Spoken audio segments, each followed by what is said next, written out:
Oh wow, coffee and cowboys. What a clickbait video, right? Well, it's uh, it's a little bit rapid trail that I'm on. I really enjoy painting these images inspired by Yellowstone, which is a TV series that me and hubby is watching at the moment. And I especially enjoyed working on this paper. And the fun thing about this paper is that it's got a watermark. Wait a second. Let me see if I turn down my light. Will it turn down right there? Okay, let's see if I can lure out the, what's it called? The watermark. Isn't it awesome? Can you see it? It is so cool. Saunders, I think Waterport, it's called Saunders Waterport. It's just awesome and special to to know that your paper's got this fancy watermark. I don't know why it's there. It's just that trait. But the image is so likable to paint, especially because of the color palette. You got like beige, denim, light fresh green, blue. I mean, can it get any better than that? Especially this part with the hat. I really liked it a lot. It was a really likable painting session. Yellowstone is a TV series where Kevin Costner is the leading role, and he's a ranch owner in Montana. So you might wonder, why did I suddenly want to paint this? There's a long story behind it. You see, the TV series starts with this intro, right? Where you see this living ink art piece that develops with a lot of images. First it starts out with ink drops transforming into horses and buffaloes, and then windmills and industry. I mean, it's just so visually pleasing to watch.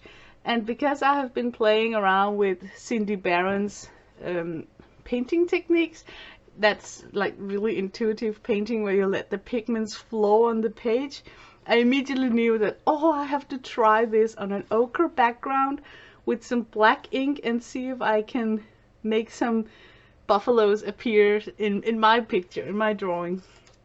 But while searching for this image as a reference photo, I stumbled over all the images from Yellowstone.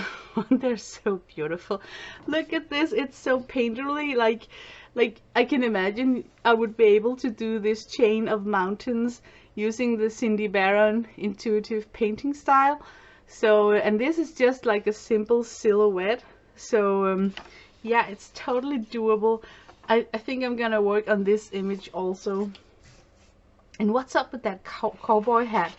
It's really likable to paint this. We don't have cowboys in Denmark. So it's new to me, you know, with the hat and, you know, the whole ranch vibe, everything. So it's very exciting to paint something new. The first Cindy Barron inspired painting I did was this one, and then that led to this one, really likable.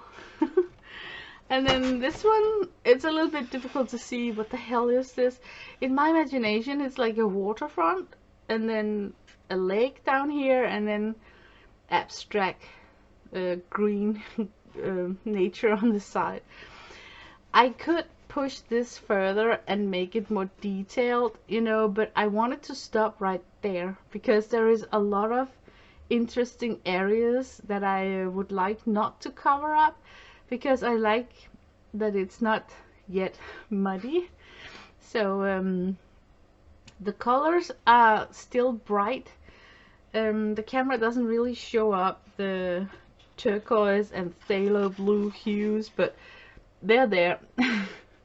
There's just so many areas that I think it would be a shame to cover it up. And if I feel like that, then I'm just gonna stop, you know, and then trust that if I really wanted to work further with this, I could try and reproduce it. So, but I like it the way it is right here. Then I tried that loose painterly style with flowers. That was not so easy. I think this is like a little bit clumsy. I tried to jazz it up with some gold oil pastels here and there, and I mean it's just a little bit clumsy, so I tried to be even more loose, and then it ended up in this one, which is super likable. I like this a lot in some areas, not the whole painting. I like the flowers, and I like the way that they layer up, because it was difficult for me to put a magenta this close to a yellow and then transition into bright orange next to green, you know, like still trying to keep clean and vibrancy. But I think that it lacks something over here to balance out the composition, you could call it that. And then I think that there is something empty going on down here that maybe I should just prolong these. I don't know. There's just something missing, a little bit missing down here. And then this spot here should definitely contain some sort of berries or flowers. So this is still not totally finished, but I did try and work on top of it with foil. I really like the green area with the copper gold foil on top of it. Not so much on the flower itself, but still likable on the branch areas. So yeah, that's nice, super nice. But the reason why I turned on the camera is because, like I said, I really would like to try and play with this, because it looked so playful when it was on the TV screen. And I know it's photoshopped and manipulated and all that, but still it had like some energy over it. So my plan is that I got the background down, I let it dry 24 hours, so hopefully I won't lift up so many colors. And then I don't have ink to use like that, but I got acrylic ink, and I got the Liquitex acrylic ink in umber, transparent raw umber, and then black. I'm thinking these two would give me what I need to make like a belt of saturated dark colors, then trying to mist it to make it feather out each ways. Oh my god, I can't even speak. I want to use a mister to make the pigments run and become alive, and then I don't think that I should like trip it and flip it back and forth, because that would only give me striations. I should more go for that totally feathered out look. And then the exciting part for me is to see how will this ink behave when it dries up. Is it going to be like a shiny surface next to the very matte watercolor surface look? And how will it, you know, behave just in general? So yeah, I'm working on top of Hahnemühle textured cold press 300 GSM watercolor paper, and it's, I think it's the block called, let's see, Britannia. Yes, Britannia. What to say about Britannia's paper is that it's got this textured surface. You might be able to see it if I hold it like this. Can you see that the bumps and valleys on this cold press paper is very significant? It's like a pattern of line work. Whoops. Will it focus? What if I do like this? Now that's annoying. Okay, the texture on this paper is going horizontally. So I kind of predict that the ink will travel in this direction, and then when I mist it, it will still step out, but still wants to follow the valley of the paper, or the ditch of the paper, what I should call it. So yeah, it's gonna be exciting, and I want to do it on a camera because honestly I've never done this mess before with acrylic ink, so it could go both ways. I mean, it could really be not working at all, and it could also be a very likable way of doing these kind of a loose style, because I know that the ink must be very potent and very opaque when it comes to the black, and hopefully transparent when it comes to the umber.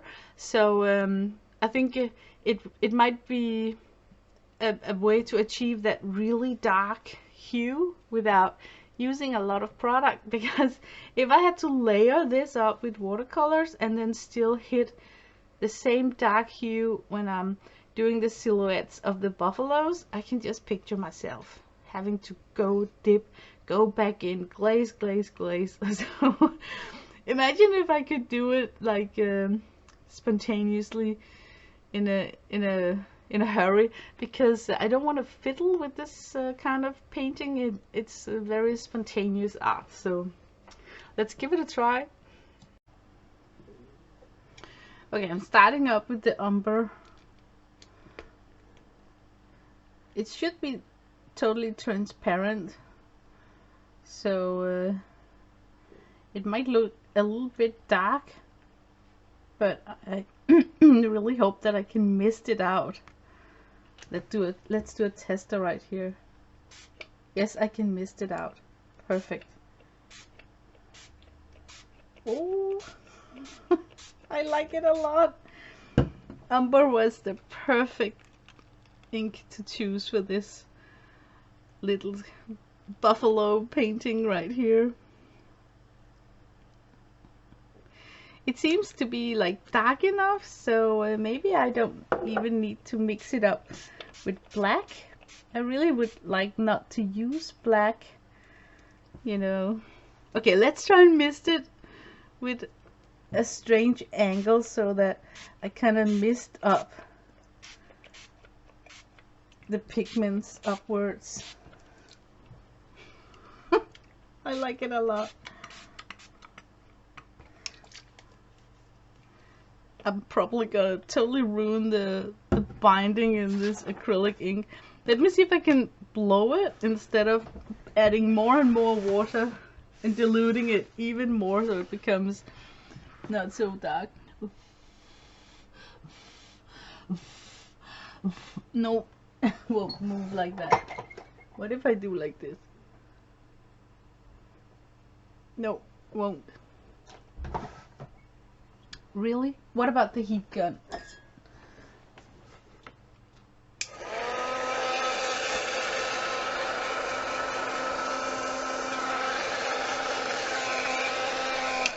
Nope.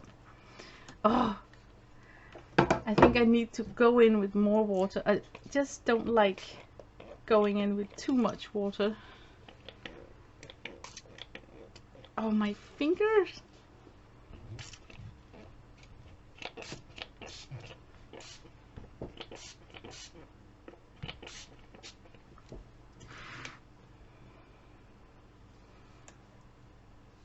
Ideally, I want to avoid drip striations as much as I can, because this is very liquid, so I don't want it to like run down super fast.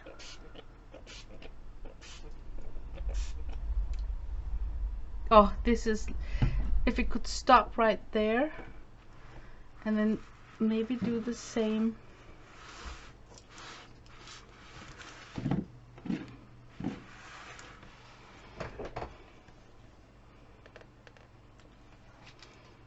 Okay, there's something I don't like about the way, I think it's the texture in the paper that blocks it from feathering out, because it totally lands in this horizontal direction. So can I lure it down. No, then I get those long drips that I don't want.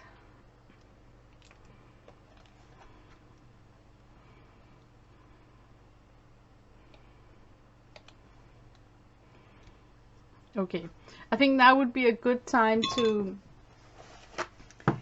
maybe try and soak up the worst liquid, and then just for fun, because this is like a tester, right? So just for fun, let it dry and then see if it even matters to go in with a secondary layer like it would if it was watercolor. You know, if it was watercolor, you could build it up. I think they like to call it that.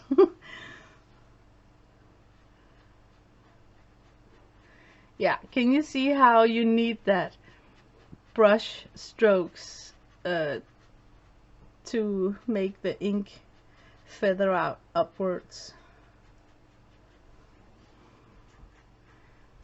Yeah, I like that it works with the brush strokes because it was an insane amount of water that I splurged on. Okay. Just for the fun of it, I just want to test how easy is it actually to pick up some color and paint.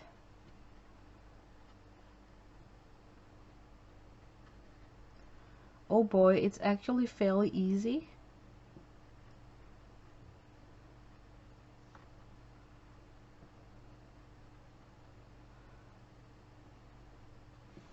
Maybe I actually don't need it to dry. Yeah, I'm gonna let it dry. Now I want to erase that because I don't know how the next layer is going to land, so I don't want it to land like in an awkward position.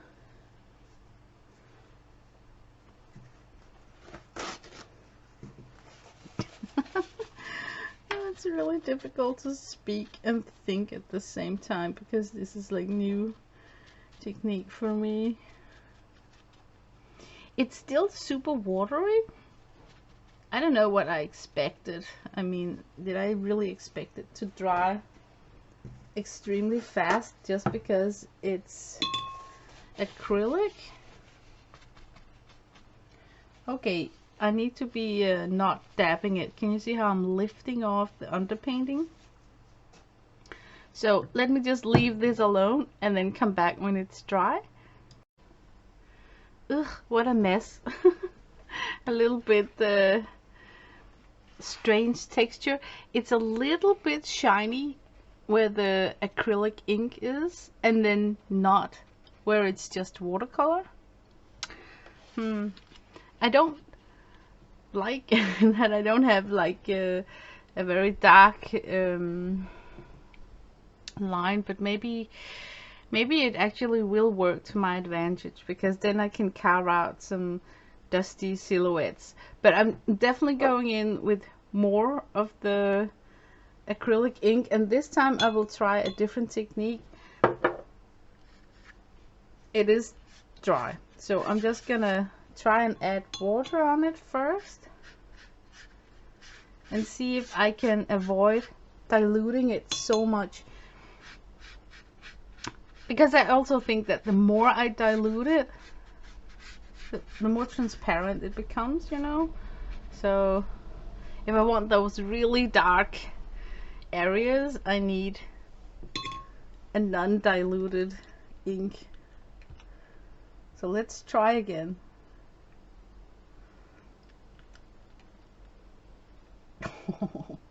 I got the serious buckling on my page, so now it's gonna be a little bit unpredictable where it decides to land. I like the approach much better with a pre-wet surface. I can tell it's more I don't know, saturated in a way. I got a huge valley here on the paper, so and we'll see if I can transport some of the ink kind of sideways. Oh no. And I'm getting this unfortunate run up here. But hey, maybe that's a perfect place to put a buffalo, right? So let's try and make these buffaloes.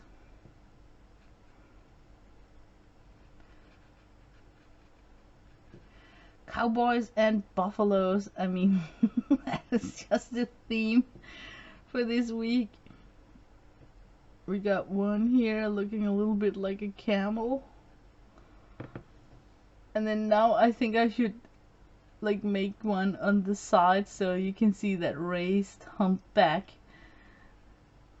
Really telling you that it's not a cow, it's like a buffalo. I can always go in with colored pencils to do some more details if I need so. I think I'm gonna use that puddle over here as a palette. Oh man, I so love silhouettes when I'm trying out something new. It's just a very easy way of painting. Oh man, now it looks like a hippo. Okay. let me get some more buffaloes. Unfortunately, on my reference photo, the rest of the buffaloes are just like dots with legs. So let me see if I can make like a turned giant buffalo so that I with colored pencil can go in and kind of refine it.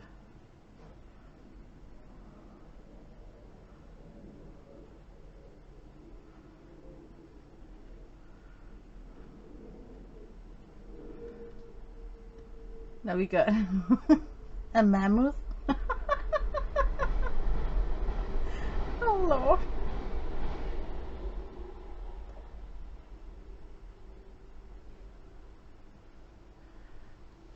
Okay, more buffaloes. We need more. Okay, now I really need to think in perspective because now these are like further away. So they could be like a cluster, like a herd.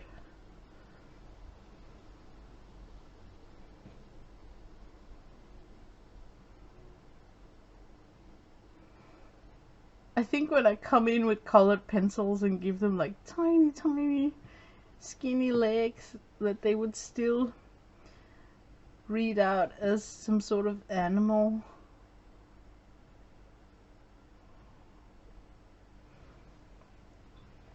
How does that look? Looks like a herd? I don't like that it's so dark over here. But let's try and work with it. I need something that would simulate some sort of plant, so some texture.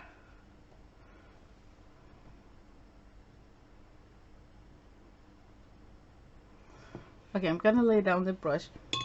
I think I'm gonna go in with a needle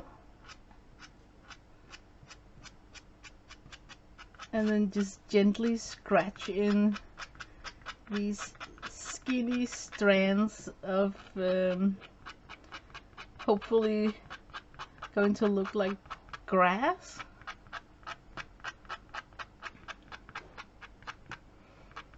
I'm just using the tip of a needle. It also makes an indent on the wet paper, so hopefully the ink will decide to kind of settle into that indent.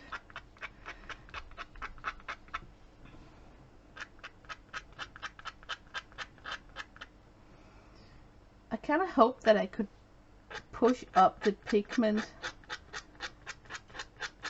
but that's not really happening. How about that for an ASMR scratching sound?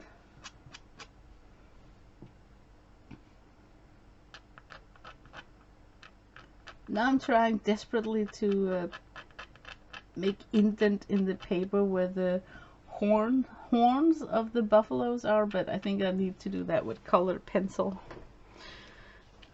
Ooh, like it.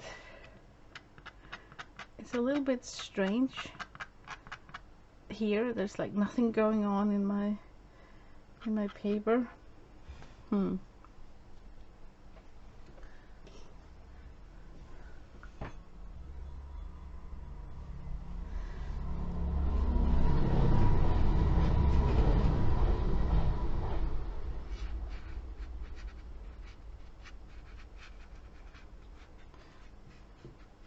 Okay, I'm simply just trying to rescue this area right here. It's very unfortunately that it came so wide, but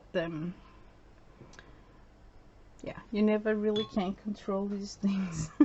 I wonder if I should try and lift off some of... No, I'm lifting off the underpainting. No, don't want to. Okay, then there's nothing left for me than to just let this dry and see what we ended up with.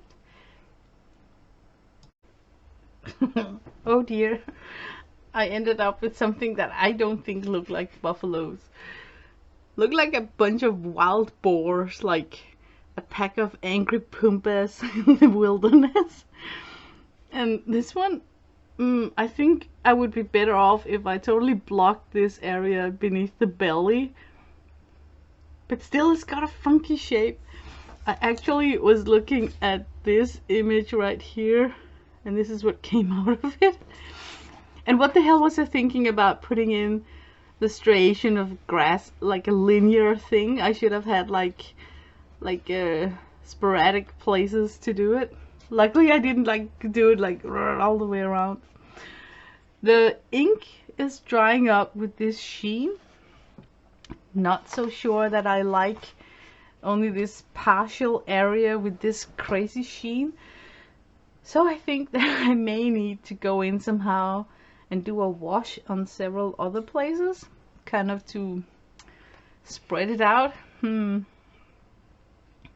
in all, I'm a little bit disappointed because I think I could have achieved a much more controlled, or what I wanted, look with watercolors. So my imagination about, oh, I should try it with ink just because that's how they portrayed it in the movie intro did not work out that good. But still, I think that this one is like more raw sienna. Mine is like super bright, so I still think that I can come on top of this with a secondary layer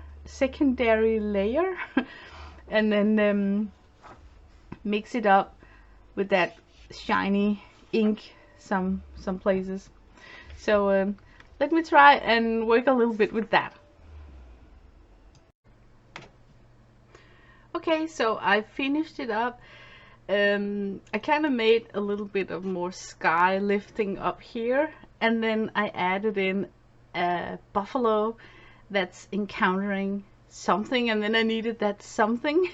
So instead of it being the viewer, I put in a cowboy, and I was a little bit in doubt about the perspective, but I really think that they are these massive giant, I mean, buffaloes are like huge, right? So yeah, I'm still a little bit in doubt whether my cowboy is at the same size. And then I realized that when I sketch with my pencil on top of this acrylic ink, it's just giving that back glare, and if I try to erase it, I'm getting a very unfortunate look. So yeah, note to self, it's not the best thing to add this acrylic ink and then work on top of it. It must be like the last layer somehow. I also found it extremely difficult to blend, you know, doing the horse, because it was so liquid somehow. But yeah, I really loved this painting. It was fun to make and I enjoyed myself a lot. I'm so not done with this cowboy theme. So I today worked with this kind of genuine looking guy, And the reason why I did that was because I really liked that beige cowboy hat from the previous cowboy painting. So I thought, oh, I would love to try and make like a an umber colored cowboy hat kind of guy. I ended up with this guy here. Let's see if I can. Oh, I got a lamp that's like really bothering. See if I can. Yeah, I struggled a lot of places with this painting. Lucky me, I did turn on the camera so you can follow in high speed the whole process, where I of course is going to try to make a voiceover that makes sense. Yay! So hang on for the end of this video, which is like a fast speed of this painting. And if you're not interested in that part, just end now and I'll say have a nice week. So, and thanks for watching. Thanks for watching. Hi. Yep, here I'm at the sketching phase. I found a very likable image on YouTube. I simply just googled Yellowstone TV series and then got a lot of suggestions, and I focused on the ones where they were like not a front picture, but especially wearing the cowboy hat, right? Because it's the cowboy hat that I'm really like think is fun to paint at the moment. Oh my god, I could have made it so easier for myself just painting a rack of 3 cowboy hats hanging. Oh, yeah, but okay.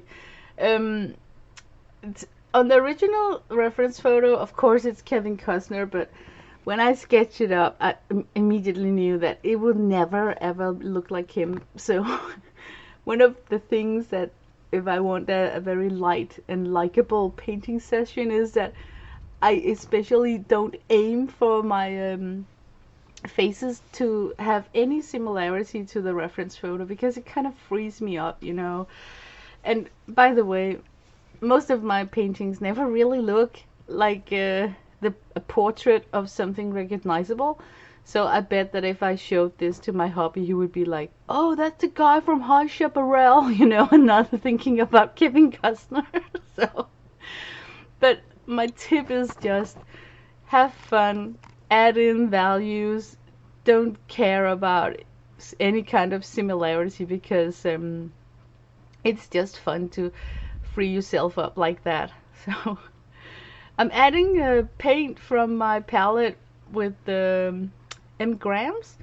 I got them in a Robex palette, and it's a really like a huge cheese wheel, so it's too big for the camera to catch what the pans I'm dipping in.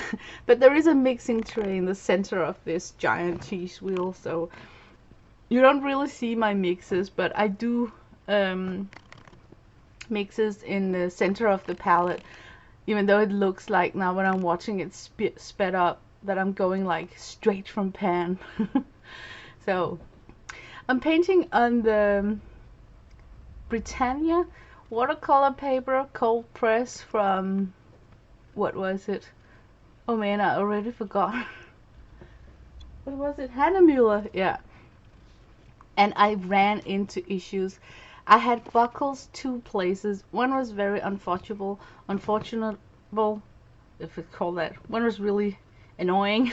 It was a buckle in the paper on the lower chin jar of the face, and oh man, it just was unpleasant to work with that, because pigments acts different. Water tends to accumulate in the puddle, and I just immediately regret that I used that Hannah Muller paper for this one. I should have taken some arches, right? So note to self, next time I'm gonna paint a yummy cowboy, I should definitely grab my arches paper and not this Hannah Muller thing. What I like about this painting in particular is that before I started the painting, I really wanted to go for that sunburned look, you know, like flesh being beaten by the sun, dried up like a raisin almost. And then this just warm tone of burnt sienna. I also use some quin gold, like really sunburnt face. And to kind of express that the sunburned the skin tone, I was so pleased that I could add some hands to this painting, where I chose a lighter color for the skin tone for the hands, because I kind of noticed that through the whole series of Yellowstone, and also, you know, Aces High and what's not, Lonesome Dove, these cowboys are wearing gloves when they are working. So in my imagination I was thinking that, okay, maybe their hands would be lighter in the skin tone as the face. So it was just fun to have to, you know, paint the hands, knowing that I had an idea before I started painting them that I wanted them like really lighter. So yeah. What I also liked about this image, you know, can I say like dirty, dusty cowboys versus pretty fairy girls, is that with the dirty, dusty cowboys, it doesn't really matter if you paint puddles up or if you have a splatter that's unfortunately, because we all know that they are working men, so the clothes will not be pristine, and the hats, especially this hat that I'm painting in this painting, is a used, worn one, like dirty, and it's been squeezed in, you know. So I really like that. If I have like a happy accident, I can just leave it on the painting, and it just becomes extra texture, compared to if I had like something really unlikable bloom happening in a pretty face, I would be annoyed by it. So I actually have later on a very unfortunately bloom on the hat that I was thinking whether I should try and fix it and cover it up, but then I just let it go and decided not to. So but yeah, for sure, I really think that it was fun to paint these cowboys. I should really try and up my skills and try and paint horses. It could be so awesome to try and paint a cowboy on a horse, you know. It would be like a little bit difficult, but worth the quest. I tried to avoid using ivory black, so the dark areas in my painting this time was like neutral tint, and then I really did try to stay away from the black and saturated neutral tint, because I wanted to emphasize the greenish undertone, kind of warm ultramarine, olive tones in this one. So for the hat, I went for this umber colored hat, cowboy hat. And in my next cowboy painting, I will try and make a black cowboy hat. I think I could use some cool granulating paints to do that. I got some from Daniel Smith in mind. So yeah, in a way it's fun how I focus on these damn hats. But that beige cowboy hat that I painted earlier was just a treat to paint. And this umber sand-toned, not sand-toned, what is it called? Like grayish, was also very pleasant to make, because you can see the playful undertones in the colors on the shade of the hat. I like those things when it comes to watercolor. For the background, I choose a dark, dusty moss greenish mixed up with neutral tint. So I kind of got the highlight from the face to pop a little bit, and only use the neutral tint for the shading underneath this windowsill. So but I'm really telling you guys that oh, I love to paint like this so much more than I like to paint on the Cindy Barron style. I mean, I gave it a try, and I don't like the lack of control where you got so much liquid on your paper, and it's very difficult to have imagination to fulfill like a complete painting with it afterwards.